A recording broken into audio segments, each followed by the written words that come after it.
The night brides of the dead kings, women married after death. Throughout history, death did not always end royal rituals. In several ancient civilizations, kings were believed to continue their rule in the afterlife. To serve them beyond death, real women were sometimes buried alongside them, a haunting reality behind what later storytellers called brides of the dead kings. Below is the real historical background, chapter-wise. Chapter 1. The Royal Tombs of Ur, 2600 BCE. In the 1920s, British archaeologist Sir Leonard Woolley uncovered the Royal Cemetery of Ur in present-day Iraq. What he found shocked the world. Several royal tombs contained not only kings and queens, but also dozens of attendants, many of them young women. In the tomb of Queen Pwabi, over 50 attendants were discovered, arranged neatly, wearing jewelry, lying as if asleep. Early theories suggested they voluntarily drank poison to accompany their ruler into the afterlife. Modern forensic studies suggest many may have been killed intentionally, possibly by blunt force trauma before burial. These women were not legally married after death in a romantic sense, but they were ritually sacrificed to serve the ruler forever. Later writers dramatized this as brides of the dead kings, but historically, they were royal attendants buried to ensure comfort in the afterlife. Chapter 2. Retainer Sacrifice in Ancient Egypt, Early Dynastic Period, c. 3000 BCE. In early dynastic Egypt, especially during the First Dynasty, a similar practice occurred at Abydos.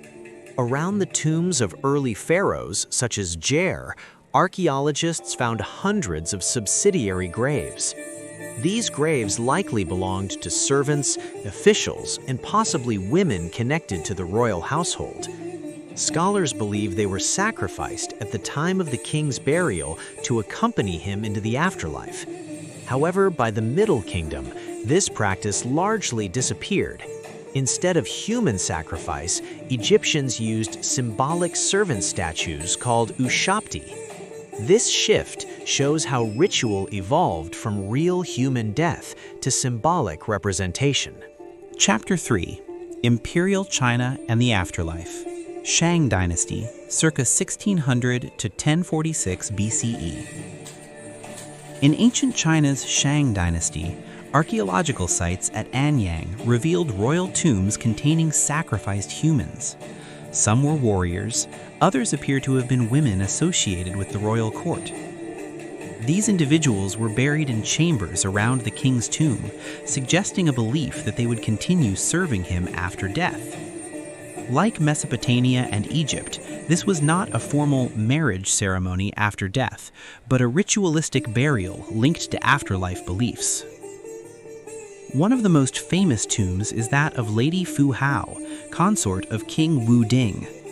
While she herself was a powerful figure buried with wealth and weapons, other tombs reveal the darker practice of human sacrifice in royal burials. Chapter 4. Widow Sacrifice and Misinterpretation. In later periods and different cultures, stories spread about widows being forced to die after their husbands' deaths. The most well-known example is sati in parts of South Asia, though this practice was not universal and evolved over centuries. Western writers sometimes exaggerated or misunderstood these customs, blending them with earlier archaeological discoveries. Over time, the dramatic phrase "brides of the dead kings" emerged in popular storytelling, especially in Victorian-era literature, but it was not a historical legal institution.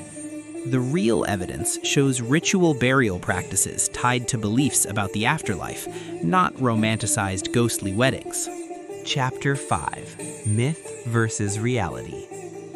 The idea of night brides of the dead kings sounds mysterious and gothic, but historically, these women were attendants, servants, or members of the royal household. they were sacrificed as part of afterlife beliefs. There is no verified evidence of formal marriage ceremonies conducted after a king's death for random women. The phrase is largely a modern dramatic interpretation. What makes this history powerful is not myth, but belief. Ancient societies deeply believed the afterlife was a continuation of earthly rule. Kings needed servants, music, food, and companionship beyond death. Over time, human sacrifice faded and symbolic substitutes replaced it. Civilization evolved, rituals changed, but beneath the grandeur of ancient tombs lies a silent truth. Some women and attendants paid the ultimate price for royal immortality.